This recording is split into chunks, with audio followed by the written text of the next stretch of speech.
Rightio viewer, so I've got a bit motivated, so I'm going to pull the injection pump off and pull the oil cooler out of the side of the block and give that a once over. So I've just labelled everything. It's a bit of an overkill, but I don't want to stuff it up if I get tired or don't put it back together anytime soon. So yeah, I've labelled the side of the pump, put some labels in there so you can't stuff that up. Also made some marks for the injection pump timing. Another overkill there, but rather have too many marks than not enough. But yes, I've just drained the oil. So I'll pop off the inspection plate here to access the front bolt on the shaft of the injection pump. Pull out my 3 locating nuts at the back here. Yeah, and we'll pull that out and have a look.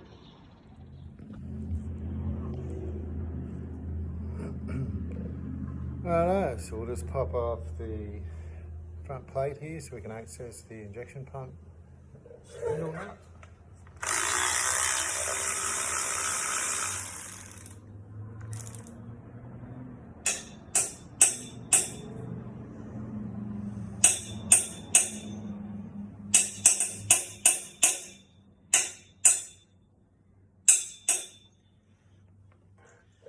Bit of chaos happening at the moment. Looks like a bit of shooting up the road in the bush somewhere.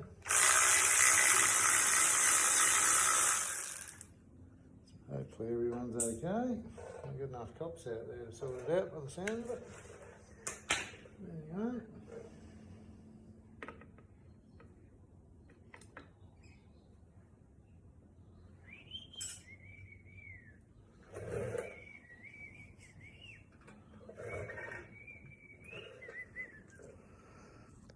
Alrighty, so you should be able to see in there, viewers, just got a nut on the end.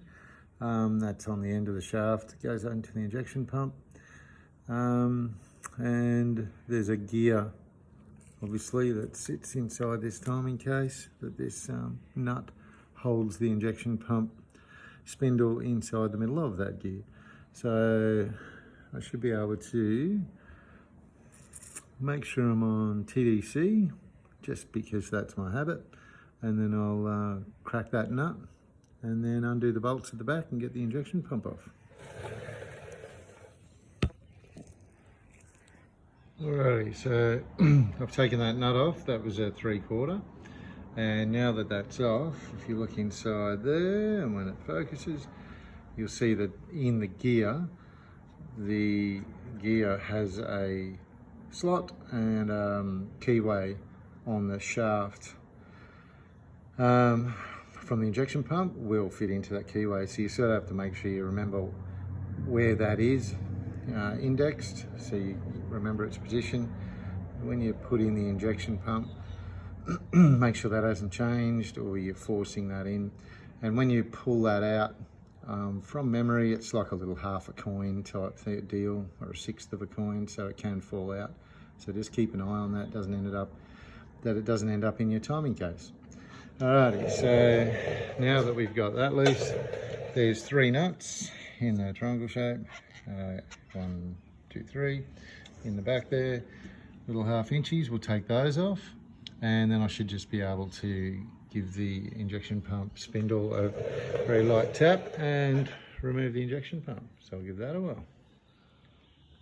Righto, so I've got to the point of pulling the nuts off the back, the 3 nuts holding the injection pump in, and of course this one over this side of the engine block, right down in there, was an absolute bastard to get to. As you can see, inlet manifold off, injectors cracked obviously. Yeah, so I doubted my resolve to continue this job, but I'm glad I did. Wasn't actually on that tight, so obviously I struggled with it the first time as well. But with what I know now, I'm thinking I might heat up a little spanner and have it all bent up in a U shape so I can put it back on properly.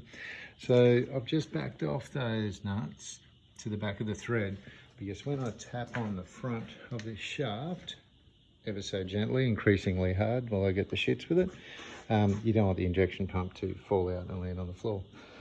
So yeah, anyway, I'll set this up and I'll give it a little tap. It should be a little bit stuck, but it should free up. I don't recall it being that hard last time. So anyway, we'll give that a go. Pop the nut on the end actually, so I don't damage the thread.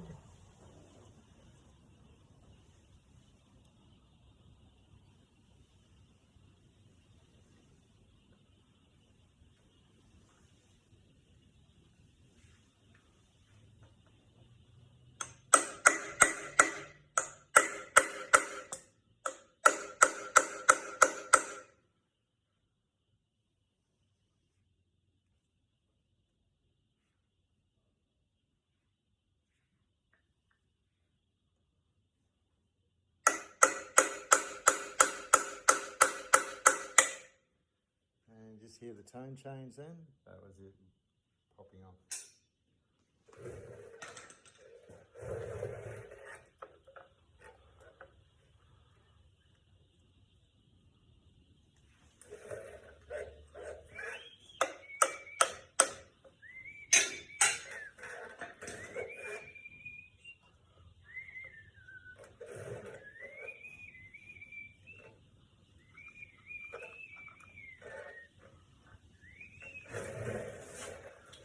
Now I'll take the nuts completely off at the back.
Of course, I've got a bolt in the way.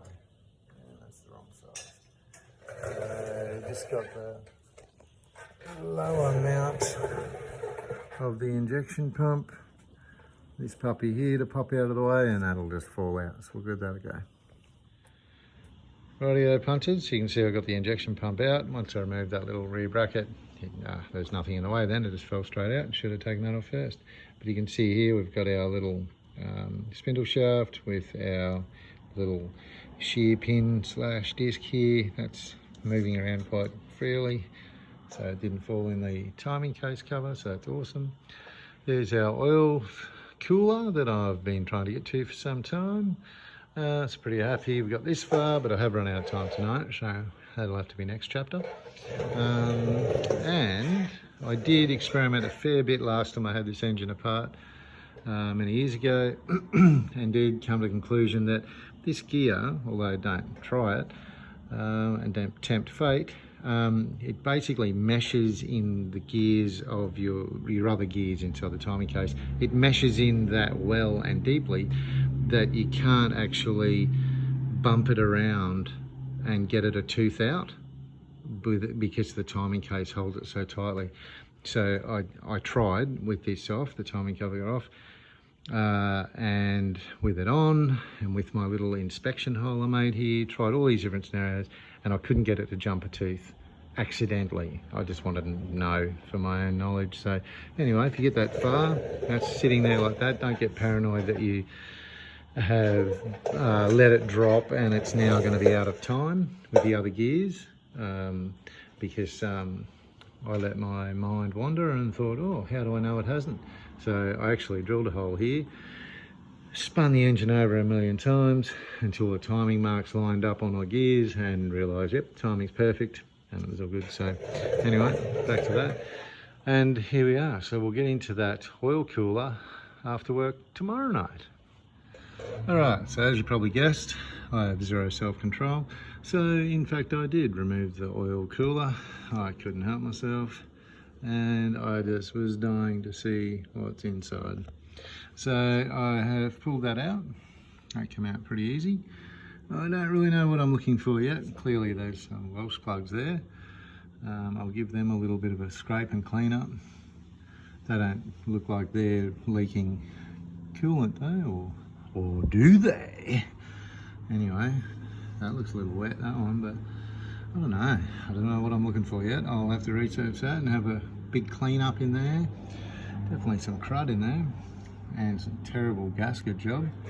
And up here on the bench, we have our oil cooler. So I guess it's just like the ones you have out the front of the car, sorta. I know, not the same. Just realised I should put that back and not pull it apart until I'm ready to clean it, inspect it and have a look at it and make sure I don't make anything worse. So anyway, a little bit of progress tonight. I'll catch you next segment.